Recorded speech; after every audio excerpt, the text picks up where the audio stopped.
Hello students, so I am here with my next topic of the same chapter 2.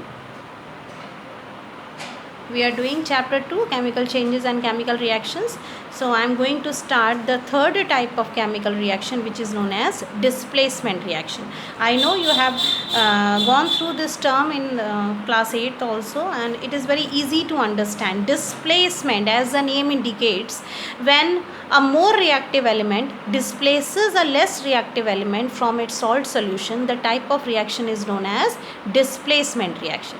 Once again, the reaction in which more reactive element displaces a less reactive element from its salt solution. Now the main important thing is how to know which element is more reactive and which is less reactive. So for that we can go through the activity series of metals as well as activity series of non-metals.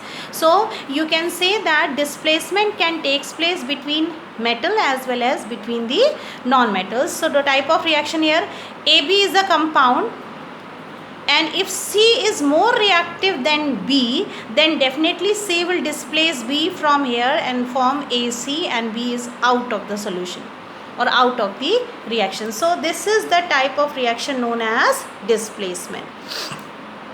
Now coming to activity series of metals. Activity series of metals is nothing just a series in which metals are arranged in decreasing order of their reactivity. So the most reactive metals are placed at the top, and least reactive metals or the non-reactive metals, for example gold and platinum, they are the noble metals or non-reactive metals, they are placed at the bottom.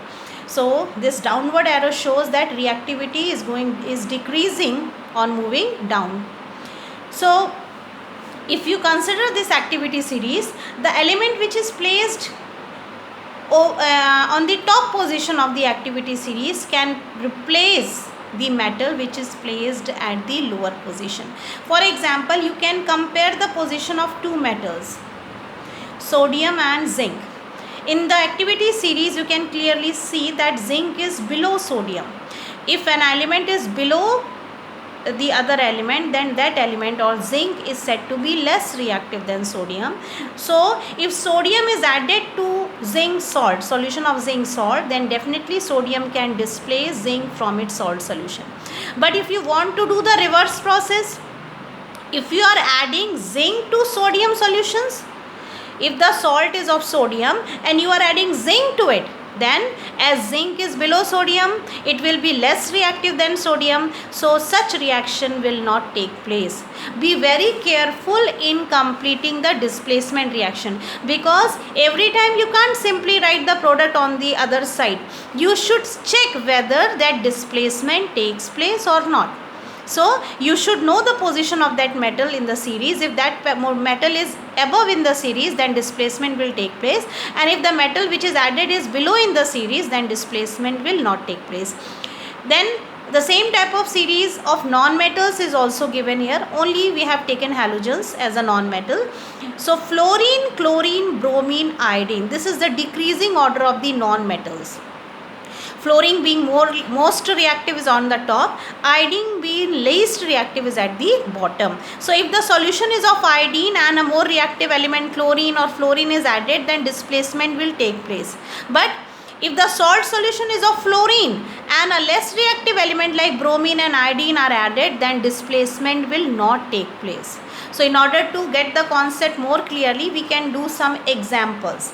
So here are some experiments through which you can not only understand the displacement reaction but can also show the observation of these particular reactions.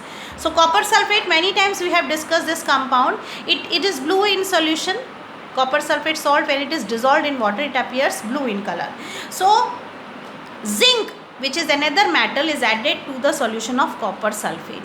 Now we have to compare the metal. If a metal is added, then of course we will compare the metals, copper and zinc. Let's compare their position in the activity series. The salt is of copper and we are adding zinc to it. So you can see that zinc is much above than copper in the series. So it will readily displace copper to form zinc sulfate, and copper is out of the solution. So displacement takes place, and what will be the observation? Copper sulfate is blue in color, but after addition of zinc it will form zinc sulfate due to displacement, which is colorless. So the question may be asked, why blue copper sulfate turns colorless on adding zinc? Then you can give the answer, it is due to displacement reaction, because zinc being more reactive will displace copper from copper sulfate solution and form zinc sulfate solution, which is colorless. Now coming to another examples.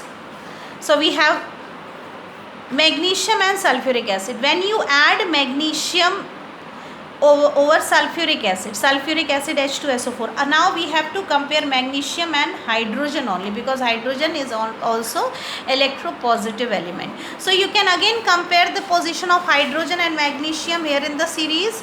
Just to check the position of hydrogen, and it is very above magnesium is placed to hydrogen. Now one question will definitely arise in your mind, that why hydrogen being a non-metal is placed in this series.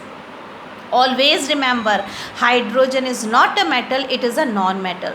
But just because of its property of losing one electron, because you know metals generally they have 1, 2 or 3 electrons in their valence shell, so they show property of losing electrons. So the same type of property, as hydrogen contain only 1 electron in its valence shell, so it also shows the property of losing electrons or electropositive nature.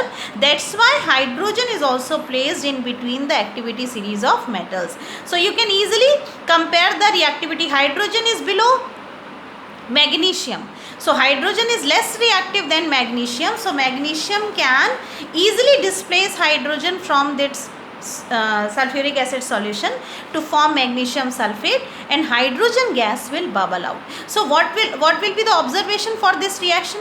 What will you observe when magnesium is added to dilute sulfuric acid solution? On adding magnesium to dilute sulfuric acid solution, effervescence, brisk effervescence, मतलब बहुत तेजी से effervescence होता हुआ दिखेगा. Effervescence means formation of bubbles, and hydrogen gas evolves. अब hydrogen की identification क्या है, हमने कैसे पहचाना कि गैस हाइड्रोजन है? Hydrogen gas evolves which burns with pop sound. Okay, so this will be the observation for this reaction. On adding magnesium to sulfuric acid, brisk effervescence takes place and hydrogen gas evolves which burns with pop sound. Another example here, the displacement of non-metals are seen. Potassium iodide and chlorine. Chlorine is a non-metal, so we have to consider the non-metallic radical here, iodine and chlorine. Again check their position in the series. Of course iodine is below chlorine, so iodine is less reactive than chlorine, so chlorine can easily displace iodine with the formation of potassium chloride, and iodine is being separated from the solution. So these were the examples of displacement reaction. Try to write these equations and try to write their observation. Then in the next video we will discuss the double decomposition reaction.